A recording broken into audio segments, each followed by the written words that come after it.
ایک دے دیا کہ یہ آپ کی ریاست ہے.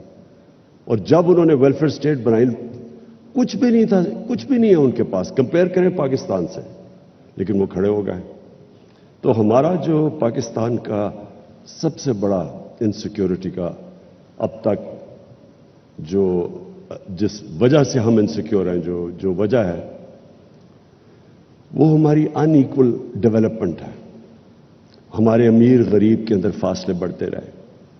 ہمارے ملک کے اندر ایک چھوٹا سا ایلیٹ نے کیپچر کر لیا ملک کی ریسورسز, اور ایلیٹ نے دوسروں کو کمپٹیشن کو آنے نہیں دیا. جو اصل انٹرپرینرز تھا ان کو اوپر نہیں آنے دیا. اس نے ساری ریسورسز, اور اس سے زیادہ ظلم کا نظام کیا ہوگا کہ چھوٹے سے ایلیٹ نے ایک انگلش میڈیم سسٹم لے آیا ایجوکیشن کا, اور ایجوکیشن سسٹم کے ذریعے لوگوں کو نیچے کر دیا. ایک اپارٹھائڈ بنا دی کہ صرف اچھی نوکری انگلش میڈیم, باقی عوام کے لیے سیکنڈری نوکریاں. تو سارا جو ہمارا سسٹم تھا ایجوکیشن کا, ہیلتھ سسٹم, وہ آہستہ آہستہ گورنمنٹ ہاسپٹل ڈی جنریٹ کر گئے. صرف پرائیویٹ ہاسپٹل میں لوگ جا کے اچھا علاج کروا سکتے تھے یا ملک سے باہر جاتے. اور وہی جسٹس سسٹم کے اندر بیچارہ غریب جب طاقتور کے سامنے آتا تھا اس کو جسٹس نہیں ملتا تھا, بے روزگار ہوتا تھا, اس کو کوئی اسٹیٹ کوشش نہیں کرتی تھی اس کی مدد کرنے کے لیے. تو ہمارا جو یہ نان انکلوسیو گروتھ ہے, میں اگر مجھے کہیں کہ ایک چیز پاکستان کی انسیکیورٹی میں جس کا سب سے بڑا ہاتھ ہے وہ یہ تھی. اور سیکنڈلی رول آف لا.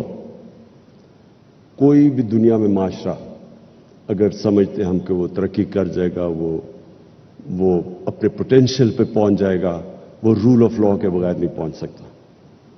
اور رول آف لا بڑا سمپل ہے کہ جو معاشرہ طاقتور مجرموں کو قانون کے نیچے نہیں لا سکتا وہ معاشرہ کامیاب نہیں ہو سکتا.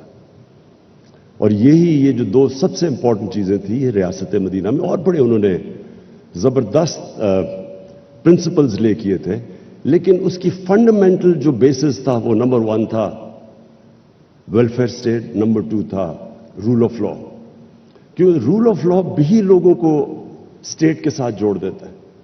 ایک اسٹیٹ جو مجھے انصاف دیتی ہے میں اس کا حصہ بننا چاہتا ہوں, جس کے اندر میرے رائٹس پروٹیکٹڈ ہیں, میری جان اور مال کی حفاظت ہے, میں کمزور سے کمزور ہوں لیکن اسٹیٹ مجھے پروٹیکٹ کرتی ہے, میں اس اسٹیٹ کا حصہ بننا چاہتا ہوں. تو اگر آپ یہ دیکھیں ہندوستان کی تاریخ,